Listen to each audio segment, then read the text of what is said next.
On my grave, I'm not going underneath. Call it luck, I'm just getting what I reap. Should've died, angels kept me on my feet. That's why these demons gotta kill me in my sleep. On my grave, I'm not going underneath. I never go another winter without heat. Gotta face it, just can't turn the other cheek. That's why these demons gotta kill me in my sleep.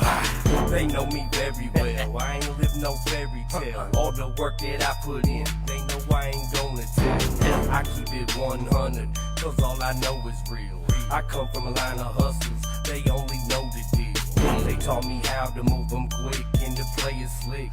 And to make sure that I watch out who I'm fucking with. Those motherfuckers got the game fucked up. They telling them motherfuckers to get a time cut. They snakes, they biggest fear is a lawnmower. I dare a motherfucker say my name, watch how I John Doe them. I blindfold them, duct tape to hold them. They bodies eroding, exposed in acid soaking. I'm popping pills and smoking, overdosing on hydrocodone. My story keeps unfolding, a prophecy growing. I'm on vacation, but I'm buried these snitches who scared of a conviction. Leaving the scene, but I'm leaving no witnesses. I just look at it like I'm saving somebody a sentence. My name won't be mentioned, so motherfucker, let's get it. As I time the mission, tick-tock of my decision will leave your fucking sign stripping. Problem. On my grave, I'm not going underneath.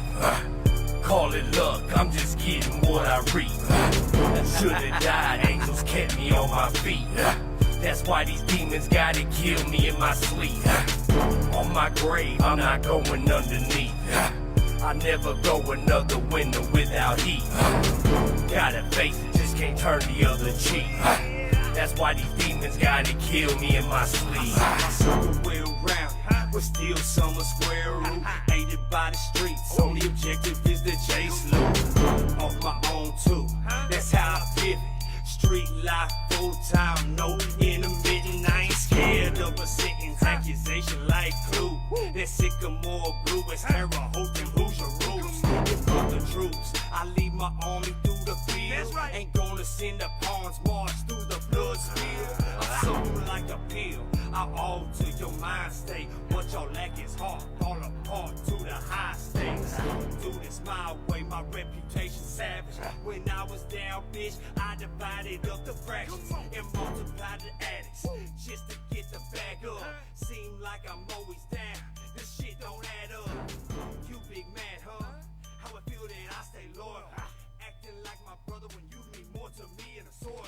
I'd rather smoke a foil than shake your fucking hand. Regards you little bro, so I'ma turn my back like a man. You ain't trying to see these hands, just cause you can't control your bitch. Oh, I take it to the grave, I ain't never seen.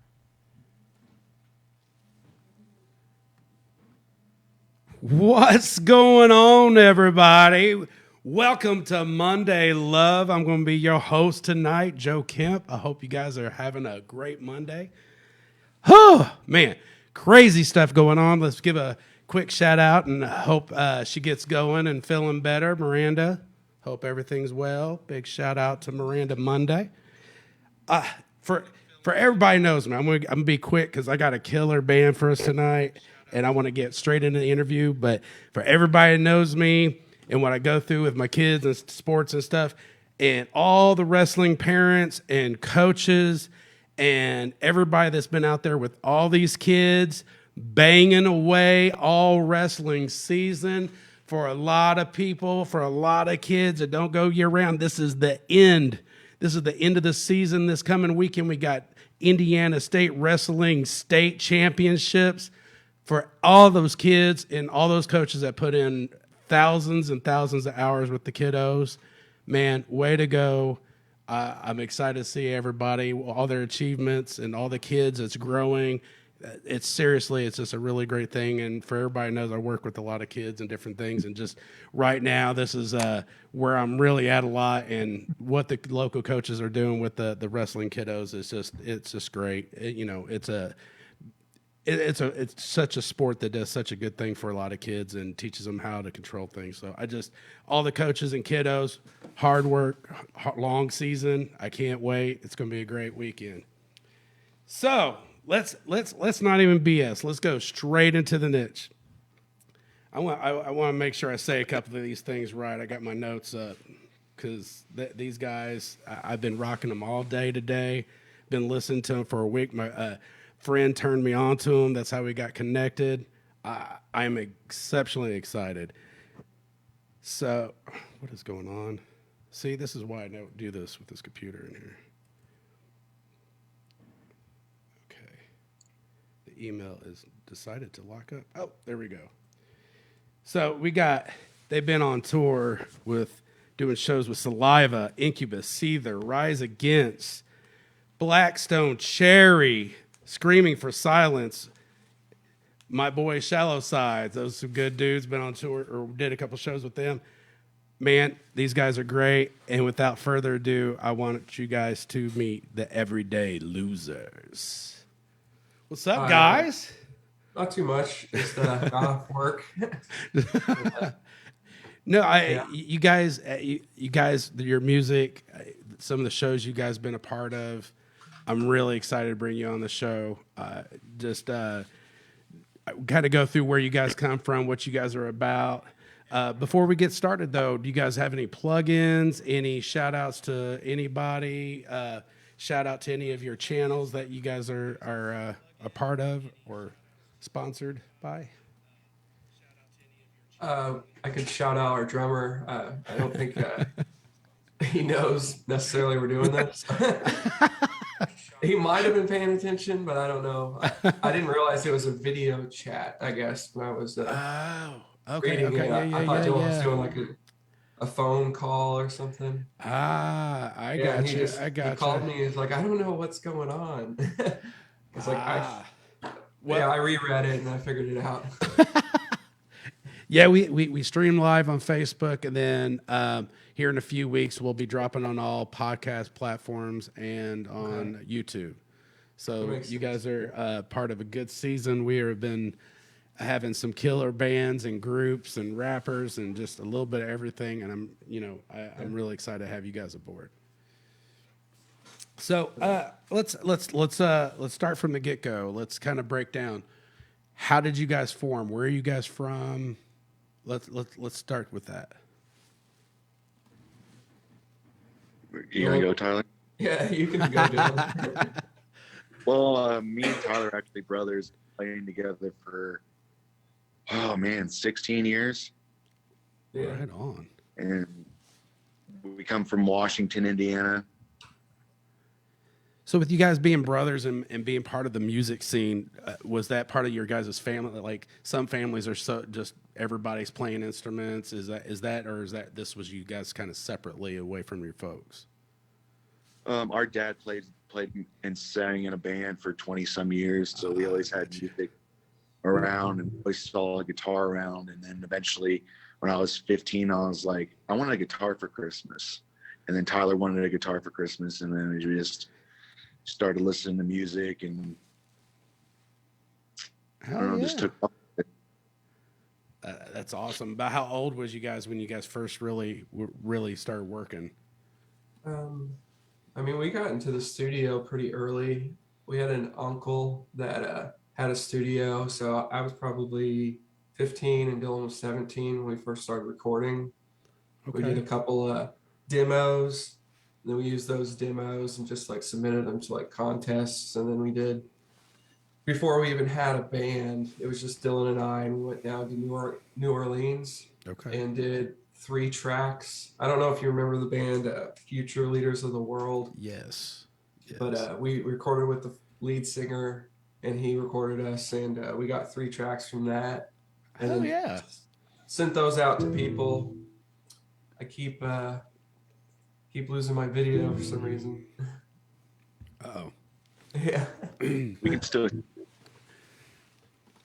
Well, Dylan, go. Are we back? Oh. No. Can you still see us when that happens? Yeah. Can you hear me? I can still hear you. You can go ahead and you can keep talking, and we'll try to figure this out. I don't think it's on our end. I think it's just a connectivity issue. Definitely. I can see the camera like timing out for some reason. But What was I even saying? We were you were in the studio. You guys were. Yeah, yeah. And then we formed a band by sending those tracks to people and be like, we want to form a band. And then we had 2 EPs before we even started really playing out live, Okay. which is not typical, I would say. No, not at all. Yeah. But why So was it just you guys were just working and creating, or why was that? we couldn't find musicians we felt we meshed with, you know. So I get you. yeah, like because we come from a small town, so there was Shortage. yeah, shortage. Yeah, it's definitely it was hard to find people to play with. Yeah, But, say I know for us around here, me and my buddy Dave, we years we worked on different groups, and it was just trying to find the right people that were wanting to work and actually put it in, and everybody mesh. It's like trying to keep a broken family together. But I mean, definitely when there's when you're in a small town, there you don't. It's not like you have an abundance of drummers, because I know in Indy, drummers are hard to come by. So I could just imagine in Washington, Indiana, that it's musicians like that are hard to come by. Yeah, so early on, when we would perform, it was acoustic. We'd play a lot of acoustic shows and like coffee shops and stuff. But we wanted to play hard, heavy rock. Hell yeah! And we were kind of like not able to do what we actually wanted for several years until we finally found a drummer and a bass player where we could start performing. We started playing a lot at the Emerson Theater. Yeah, definitely. Emerson's great. There's a lot of touring acts come through Emerson. Yeah, we did a showcase for Kim Stevens. He founded like Matchbox 20 and Collective Soul and Sick Puppies. Yeah. So they flew him from California. Is that right, Dylan? I think they flew him out, and we performed for him, and we thought it was like our big break, and then nothing came from it. But then, you run into a lot of those kind of situations whenever you're playing, where you think it's going to be the next step. Right. And it's like, well, not really. Yeah. We've done a lot of cool stuff, like we've done, I don't know, countless tours with Saliva early on in our career. We've probably played over 50 or 60 shows with them. Oh, definitely. You were talking about Shallow Sides, your buddies. We actually did tour with them. I'll tell you what, really good dudes. I got my band's Hallville, and we performed with them in Indianapolis a few times. Yeah. And it was still pretty early. Like they were known, but it was still pretty early in their touring. And really good dudes. Love their music, and they're definitely going to go places. Yeah, we toured with them and Smile Empty Soul. Yeah, you know them. That's cool. Hell yeah. We did 2.5 months with Smile Empty Soul. Wow. And just living in the van for the most part. Yeah, fun stinky days. Yeah. We had a window got blown out from there was like a storm, and a huge rock flew and smacked our window and busted it out while we were trying to sleep in it. Oh damn. So that was remember that one for that tour. Well, do you remember anything? Yeah, Dylan, do you have any stories from that one? Not really. I want. So okay, we kind of skipped up a little bit. I digging back. You guys had several little EPs, and it was just kind of really getting going. So when you first started did you automatically just start as Everyday Losers, or was there? Yeah, that was our first. Oh, so you guys? Okay, I thought there was others. Okay, all right. Wow. Okay, that's awesome. Yeah. So even before we had songs, we had the name. Okay. So that also probably doesn't happen too often. So how long has the Everyday Losers been together now? I mean, as soon as we bought or got instruments for Christmas, like Dylan was talking about, we've had the name. Wow. Yeah, so it's been 15 years, 16 years. Yeah. But we didn't start performing for the first 3 years, But by then your skills are going to get a little better. You're going to tighten up in the sound. So by the time we actually started performing, we had been playing for years. So when some bands are throwing themselves out like, oh, we got to get out there, and their quality is not there, you guys came out kind of swinging like, what up? And right on. That's awesome. So, okay. Out of all these groups, you guys have a phenomenal amount of groups that you worked with. I mean, for different levels of bands and things, you guys worked with a great deal. Who was your guys'? What was your favorite tour or favorite group to perform with? And they don't even have to be the ones that we've talked about. It could be somebody else that you worked with. I know Dylan would probably say our show with Blackstone Cherry. That was probably the most people we played to. We played with them in was that Louisville? No, it was Owensboro. Owensboro? Okay. Okay. We're at Owensboro. How many people were there? Like over 2,000 people. Yeah. Nice. So when you guys were doing the other festivals with like Seether and stuff, what was those like? Where were those at? We did, what was that one? Rock Fest? Rockville, Wisconsin. Oh, okay. Yeah, and then we did Rockapalooza early on in our career, and then we did Incarceration. That was a big one. That one was probably our favorite, just because we shared they had like trailers in the back of the behind the stages, and ours was shared with Red Jumpsuit Apparatus. Okay, hell yeah. And I met Andrew WK, the lead singer of Live, also. Oh, hell yeah. Just a whole Chris Jericho. Okay. Yeah. Oh my God. His band Fozzy. He was just at Fozzy. Yeah, I was gonna say he was just Fozzy at was the Hi-Fi. So I got to get a picture with him and talk to him for a bit. But that one was cool. Godsmack was headlining that night, I think. Oh hell yeah! You can't beat that. Yeah. But on the one with Incubus, we actually were performing after Incubus. What they were calling was the after party, but there was this huge storm, so like almost everyone just like as soon as Incubus was done, like scattered. A few hundred people stuck around, just because they're drunk and you want to keep partying, but had somewhere else to go. I mean, the storms can mess up stuff, but I mean, you guys were still. Yeah, that one was a pretty big letdown because there was 20,000 people, and all of a sudden you just see everybody leaving. So okay, I've got the list up here. The videos. I've clicked something. That's why I'm not working. Okay, there it is. You had music videos on here. I'd like to. You had Muzzled Birds of Prey, The Calm, and The Collected. Yeah. Which one would you guys like to highlight? I would say Calm and Collected, just because it was a kind of neat idea. It's actually a one shot. There's no like stopping through the footage. Okay. So we were working with. Someone was shooting an independent Western. So we used their set, and we had some of the actors from the movie that they were making be in it, and we would be performing in one scene, and then they'd keep the camera moving, and we have to run behind the camera and be behind the scene setting up at the next spot we're going to be in. So it was kind of neat because it's cool. Like it's all just in a sequence of just the camera rotating, That's awesome. That sounds really cool. That one was played on TV. Dylan, what was the thing on? He's better at remembering the details. It was Is it Axis? What was it? It wasn't Axis. Axis? Axis. It wasn't? I don't think that was Reels.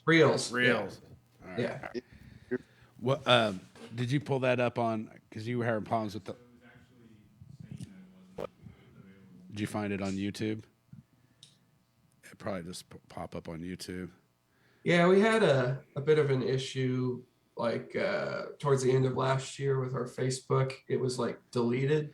Yeah, so what was up about that? Because it said every day, so like it was almost like you guys are calling every day or everybody's a loser. That's so weird. Somebody hacked it and like started spamming a truck being for sale. Uh-huh. So it was like a 2020 Chevy, $500. It's always a damn truck. So, we got like hundreds of messages from people, asking if they could buy the truck.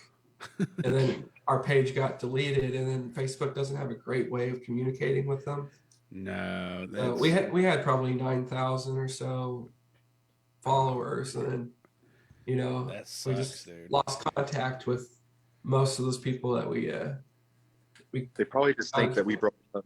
yeah, Oh, probably Need to get a team So, together. like, Get every time that. I try to 'cause make a you new guys got page your with you the guys' Everyday music Losers, is it would just get flagged. good.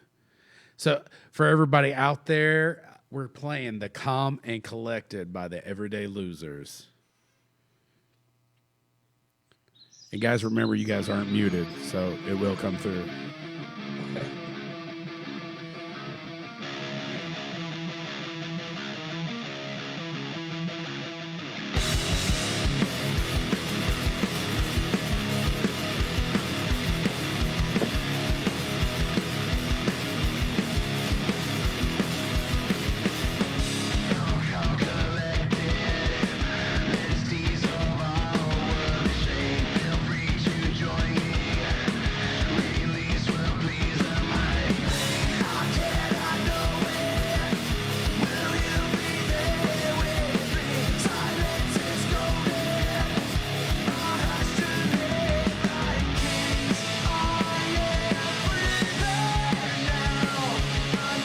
Man, this stuff is good, guys.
Man, that's awesome, guys. That was really good. And you guys did that all in one long sequence? Yeah, That was that's, really good. there's That no was really cuts. cool. That was awesome. So did you guys have the music playing the whole time you guys were kind of going to keep it in sync? Yep. That's awesome. That was really good. Way to go, man. That video thing again. So, all right. So when you guys sit down and write a piece, like Yeah. what is your process? Like, do you guys, just have a theme in mind, or are you jamming? It's like, oh shit, I love that right there. Let's work with that, and then just start writing lyrics. How do you guys break that down? Um, Yeah. I you go usually have a riff or an idea or something that I want to write about, and then I kind of just come up with a riff, and then I come with Tyler and we do melodies, and he writes the lyrics most of the time. Okay. But And, yeah, that was how we did the first few records. But lately, I live in Indianapolis now. Oh, okay. Yeah, and Dylan still lives in Washington, Okay. so it's more difficult to write. So we'll try to like practice when we're not playing shows, but we play most weekends now. So every once in a while, we'll get a practice and write some original material, and that now it's a little more together. Like Dylan might have a riff or something, but then Colin, Dylan, and I will pretty much form the song and during practice, just like and then we'll try to revisit it, and I'll write lyrics and maybe record it on my phone and just kind of we'll have to come up with the final, like the more detailed parts of it separately now, instead of, because when I lived with Dylan, we could just go downstairs and just work on it anytime. Right. Yeah, but now it's like it takes a lot longer to write songs. I can see that. It's, a couple years ago, we would write 50, 60 songs in a year. Now it seems like we're lucky to get 10 a year. But with the space, is it giving you like putting more, like you said, that the pieces are more structured, a little more controlled? So is that because of the lack of time that you're without having the abundance of time, you're putting more focus in on the pieces when you do have time? You know what I'm saying? Like, I think we've kind of figured out how to make it work by years of doing. when we did just jam or something, it was almost like wasting time, because we'd have to actually have like a goal in mind and like be on the same page. But if we're just making noise, every time we get together, it ends up not turning into songs that are structured. Absolutely. Yeah. So it's like we kind of have to come prepared with our individual parts when we revisit the song. So it's like we can come up with ideas, but it's hard to structure a song in the first time you're playing it. Yeah. I understand. So I would say we're better as musicians, so that helps as well. So we can do it more on the fly and be able to come up with parts that we can each work on individually. So when we do come together, it isn't like still in the same place it was when we left it. Yeah. Right on. I also have a bit of recording equipment at my house, so I'll try to sometimes, like some of the songs that we're working on. We've got, is it 4 songs or is it 5 songs? I don't know. We've got an EP that we've been working on, and the first single we're gonna release was actually, I came up with it in the studio. Mm-hmm. I just sent it to them. It was like, what about this? And they're like, yeah, we like it. So we actually played it on tour with Head PE. We played it out. Yeah. Oh, hell yeah.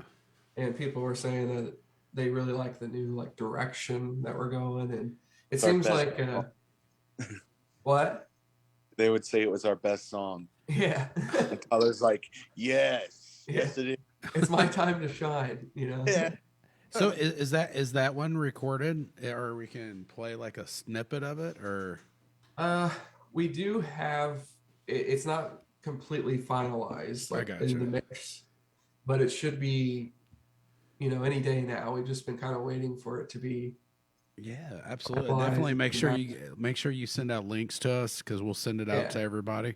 Okay, yeah. As soon as we get that online. Absolutely. What was you gonna say, Dylan?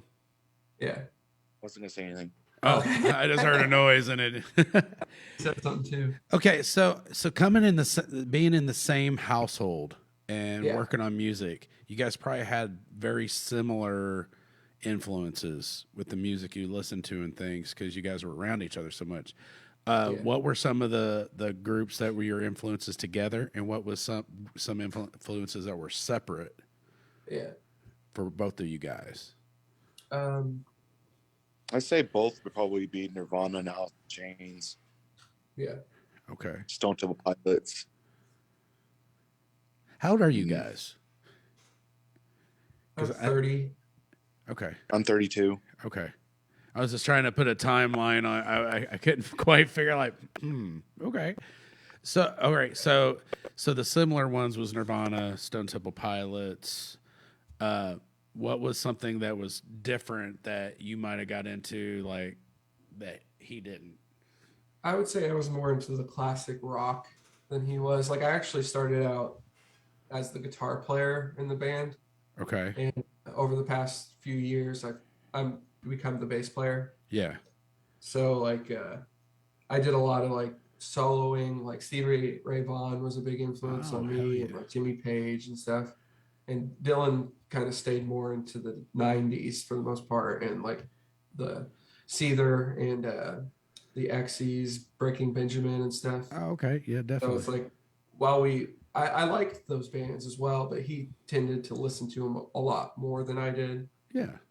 Yeah. So I would say another one is like early on when I was young, like 15 to 16, I liked Puddle of Mud, like you were saying, or Sid Well, it Bucky. wasn't like because I went through. I literally started at the top of your discography on Spotify, and I was listening to it all day, and I like you said the Puddle of Mud, and it was just in different random spots, and it was maybe the voice and the structure, but I definitely heard different influences as I was going through there. I think that one's more of Dylan having the same influences as Wes does. You Gotcha. know, like Wes was really into grunge, you know, like the 90s music as well as Dylan. So it's can not see that. necessarily like Dylan's like emulating Wes. It's Well, just, no, that it wasn't. Yeah. That definitely not what I was meaning at all. I know what I you was, mean. you know, just you worked in like because I've been in the music scene. When I grew up, my grandfather was playing banjos in a band in a basement. And I was hitting a record on an 8-track. I mean, so I like,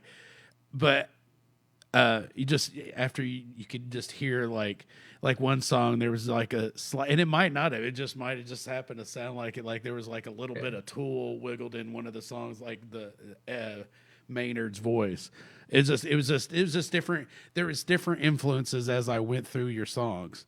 Yeah. And it was like, oh man, that's cool. All right, okay, yeah, I like that. So it like you just said, like we just played.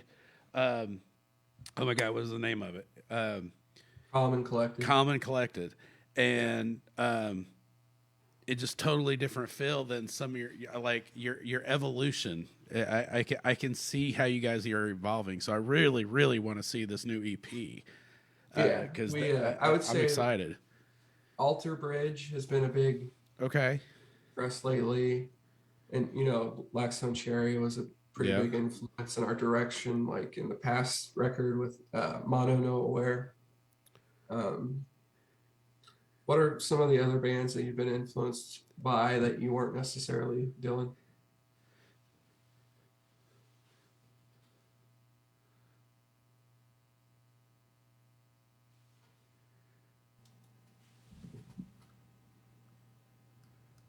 Looks like we're gonna have to send them that again. Why is that doing that, dude? That's crazy. Hold up. It'll take 2 seconds. Okay. So, guys, really quick, for whatever reason, iTunes is kicking us, or not iTunes, Zoom's kicking us out, or I don't know. I'm seeing it pop up on the screen. We're going to send you a new link, so don't leave. The new link will come, and then you guys can just cross over. What I'll do is in this time, I'm going to play another song. That way, I mean, on edits, we won't see this like on YouTube, but for the live, we'll have a little bit of a skip. They'll be there. right back. We'll go ahead and play another song real quick. So, which one, Muzzled or Birds of Prey, guys? Oh, did we already lose them? Yeah, they're gone. Oh, shoot. Let's go ahead and play Muzzled. Okay. I know that one's a good one. Everyday Losers, everybody. Muzzled.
That's Muzzled, everybody. That is awesome.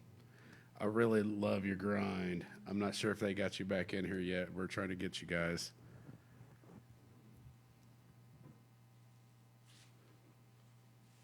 You there, Tyler? Yeah, sorry, dude. I don't know how much you heard. I was trying to warn you. It popped up on the screen and everything was shutting down. So while you were gone, we played Muzzled. Okay. I think we're trying to get Dylan in now. Yeah, there it is. Is he in? It looks like it says connecting audio. There it goes. So I don't. Okay. Dylan, you there? He'll come. Yeah. Okay. So all right. So what I was just saying, we played Muffled while you guys were out. What was the story behind Muffled? We actually wrote that for an independent movie. Really? Okay. I dig it. It hasn't been released. That's cool. I mean, is there plans for that to be released, or is it a project you guys did, and we don't know? They paid for the song, and we haven't heard anything about it. Oh man, no, I really did. I need to go through because I was playing all of them. I really need to go. I think one that I like was like Melancholy. I think Melancholy, yeah. That was the first one on Spotify. That's what I started with, and it was like, oh, okay, all right. And not say because we've done you guys. We're getting like 125, 130 interviews at this point, and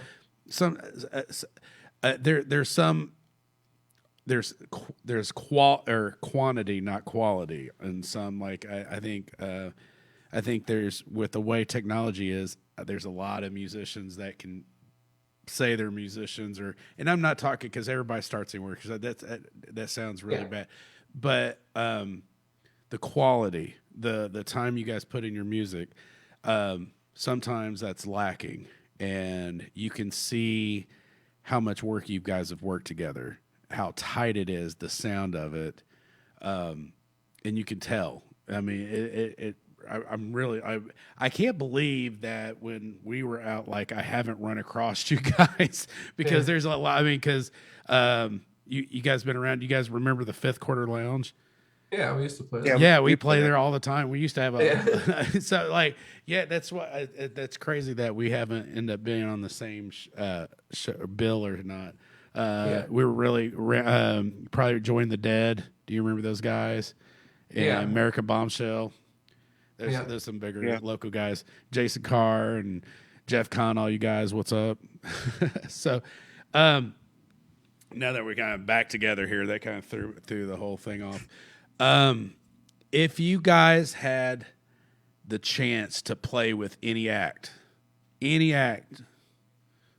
would that be?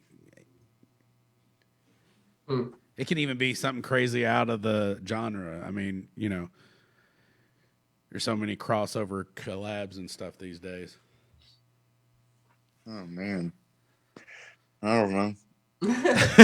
I would say like I'd like to do some stuff with Alter Bridge. I think that would be good. I was thinking the Bridge. I think that'd be cool.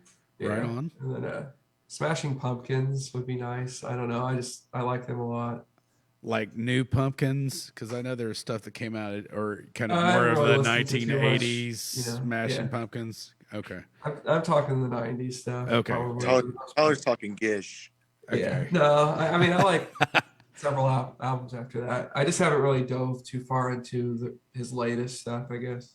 No, yeah, I've just heard people have mixed emotions, and I think when you're off a label and you can do whatever, and then people kind of put you in your own place, and then when you do something weird, it's like, oh my god, this is terrible, but it's just being creative, and hey, you go to like Prince, you got the Purple Rain era. Like Prince is amazing. There's so underrated. That dude's a monster, and he was a hell of a guitar. Like he did everything just crazy, and but he did some stuff there at the same time. It was like, what the hell are you doing? But then sitting back and watching all of it, you just kind of see, like I can't remember how many thousands of songs that he would write, so many songs a day, every day. I just read that he has enough material in like the vault to have an album every year for the next century. Yeah, it's something crazy like that. I did Yeah. read something to that Yeah. extent. Yeah. That's amazing. That's crazy. To Yeah, think that's a lot his of fun. first album he did all by himself. He recorded all the parts. He like is amazing. But anyway, that's not kind of. I was just going off on that when sometimes he would put something out and it'd be like, what are you doing? And then it's Prince. Oh, okay, it makes sense. And I'd like to mention Local H would be one I think Local we'd H. all enjoy playing with. We were really big fans of theirs as well. Okay. So so as far as like tours, Yeah. where you guys at? What kind of tours are coming up? Things that we can kind of send out. Yeah. We don't really have any tours upcoming yet at us of right now, but we're playing. Where is that? North Carolina, Dylan. Yeah. And then it's just a festival. It's a smaller festival, but the lead singer of Dishwalla, I think, is the headliner. And Okay. it's coming up. I think it's like Wampus Cat Festival or something like that. It's a different name, but That is different. I think it'd be fun. We've got a lot of just like local kind of cover shows. Yeah. We actually double as a cover band. So hey, when the Yeah. other stuff's not paying, cover Yeah, always seems to have a good little niche everywhere. we like to use the cover band to fund the original stuff. I mean, that's a Pay good for the way. recordings and the merchandise. And Yeah, because I mean, unfortunately, I mean, I don't, and you guys are here in Indiana, and you're in Indianapolis. I mean, there is new places to play, but as far as originals, man, COVID hit, and Yeah. we lost a lot of little places, and it's so much harder to get people to come out and listen to stuff like, well, we ain't heard that Yeah. before. You get them all drunk, Yeah. they want to hear stuff they know, and I think a lot of people like transitioned to like DJs during COVID. yes, Yeah, it seems like it's. I want to say it's more difficult to get shows. The thing is, when they have a show, there's 5 million people trying to jump on it Yeah. too. So the availability to get on good stuff. In my case, COVID hit and we lost some people, and trying to recover from that. It's just it's been kind of struggle central. I'm hoping we can get back to writing and working. We might just not be Hallville anymore because we've had so many changes. I don't know if I can still Yeah. use that title. Like, I don't know if we could do that anymore. It's so different and change. So this is something we've asked a lot of people, and we've had some crazy responses. What is one of the most embarrassing moments you've had on a show, event? We've heard there's a whole lot of them there for a while that had Fireball involved. Every time there was something crazy happened there. Well, it started after we started drinking Fireball, and then Yeah, Dylan. I would say Dylan's had the most embarrassing stuff happen to him. Like That one you played with saliva and I tripped and fell on stage and just laid there. Yeah, that's what I was just thinking of. It's like you were just laying there and you just like didn't get up. So we were like, "What are you doing? Like, get up!" And you just like stopped playing. So we just stopped in the middle of the song. was you more like, what the hell just happened? This sucks. I mean, I was confused. I was like, "Why did you stop?" Like, Well, what do you think I was thinking? you could have got up. I could, but I don't know. You just That was what no was you good. thinking? Like, oh shit, here we go. I don't Yeah. think he was thinking. What did I just do? He was just embarrassed, I think. Yeah. Then I got drunk. Yeah. After the fact.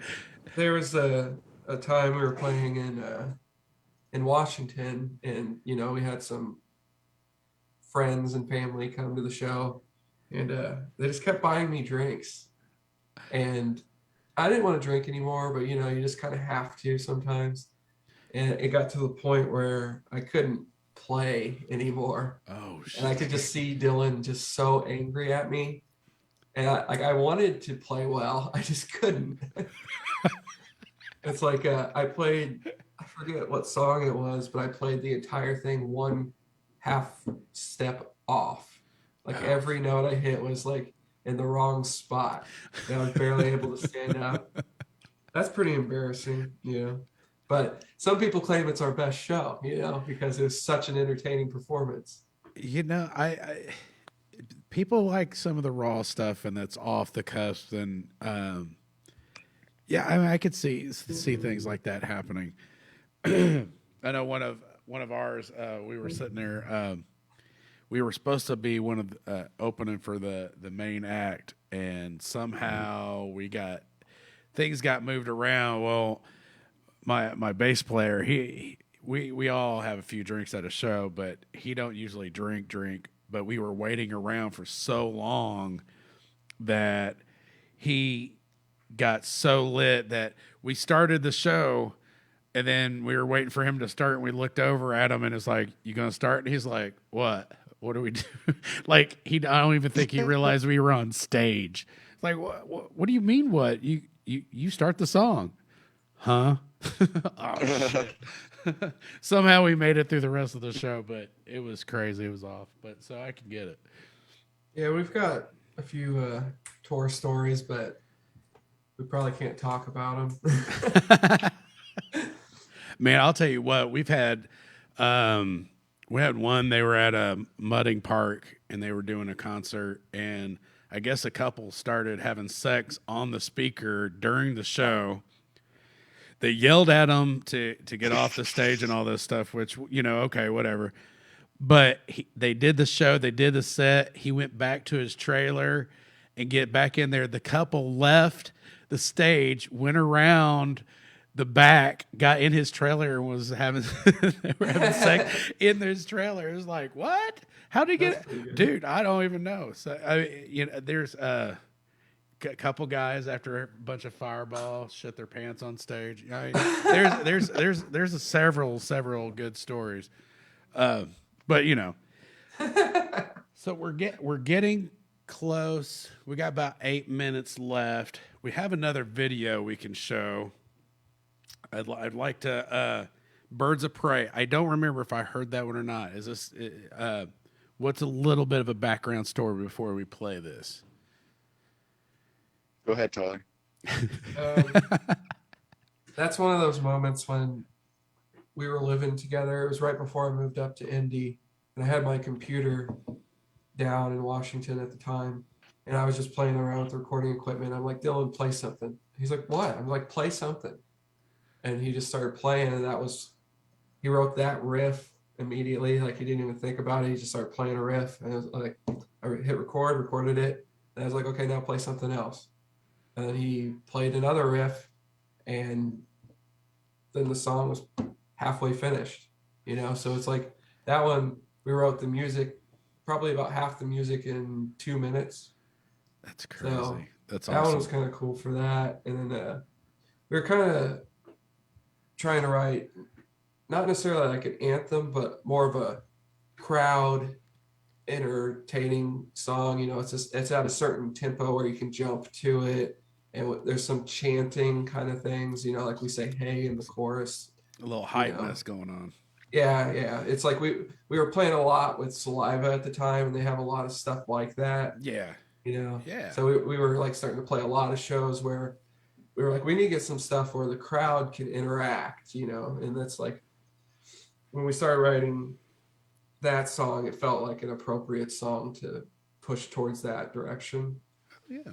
So, I tried to, like we like to have a certain subject in our songs that are like at least meaningful to us, and this was one where we both struggle with like anxiety and depression and stuff like that. And just like, we like to play a certain style of music, and certain people hear it and they're like, "You need to do it this way. You would have made it if you would have switched your genre." It's kind of like that, where we're like, just let us do our thing. It's like, yeah, we know other types of music is more popular and we get it, but it's like, that's not what we want to do. So that's kind of like it's just a statement on, that. I think people lose the idea that you know, a lot of people like their art because it's their art. Yeah, And they yeah. like to share their art, you know, and if it sells millions, great. If it gets 100 people at the show, great. Yeah. Completely understand that. So, well, let's get that going because I know we're running about 5.5 minutes. You got that pulled up, Wyatt? Birds of Prey. This is when everything went kind of crazy last time. Too close to the show, Wyatt. We can't do that. All right, guys, here we go. Birds of Prey, the Everyday Losers.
Hell yeah, man! I really dig your guys' style. So, we're down at the last little time. Any go ahead? Any shout outs? I know we started the show like that. How can somebody get a hold of you for booking, information like that, and all social media that you guys can be reached on? TheEverydayLosers.com. That's a good one. Yeah, our email is theeverydaylosers17@gmail.com. And then just losers on Facebook if they want to message us directly. So, guys, thank you. Please hold on real quick. We're going to do a promo after the show. Thank you guys so much for coming on the show. It was a pleasure. I love your guys' style. I am definitely a fan. I still don't understand how the hell we didn't run into each other. We were all in the same bubble there for a minute. But hold tight. We're going to do a promo piece. I'm going to do my closing stuff, and then I'll be right back. Make it real quick. I definitely appreciate your guys' time and stuff, man. It was awesome. Thanks for having us. Oh, definitely. Thank you. All right, guys, it's that end of the day. We're right at our time on Monday Love. Oh my gosh, what a great show! Those guys are great. I'm really excited. See if I can't do some work with these guys. Their style kind of really meshes well. I really dig what they got going on. Make sure to be eyeballing. They've got an EP coming out, a song dropping soon. Anytime we get any links, I will send it out to all you guys. But definitely a great show. So we'll go through the rundown. For any of your podcast needs, commercials, any of that, make sure to get a hold of Wyatt here at Wave One Media. He is killing it. He has got shows all the time, but I'm sure he's got an open spot just for you. And all the graphics, all the logos and websites and shirts that you guys see and the backdrops and the motion graphics, get a hold of me at JK Multimedia Productions. I can make your motion graphics, record you in studio, and send you home with shirts. Get a hold of me so I can take care of you and tell your next story. And let's not forget Miranda. Hope she's doing well. She reaches out. We got so many great acts we want to talk to you about, but we got to keep it quiet. There's going to be a surprise. You're going to be really excited about some acts coming later this season. But get a hold of Miranda Monday. She works really, really hard at networking and reaching out and finding acts and managers and try to spread the love to anybody. So make sure you get a hold of Miranda. You guys can get a hold of her through here and get a hold of me and mondaylovepro. There's several different ones. So, yeah, guys, this has been a great time. It's been an awesome show. Thank you guys for coming out on this dreary Monday. Always love the time. So just remember, everybody's hated a Monday once or twice in your life. So let Monday love you. See you guys. Thanks for being a part of the show.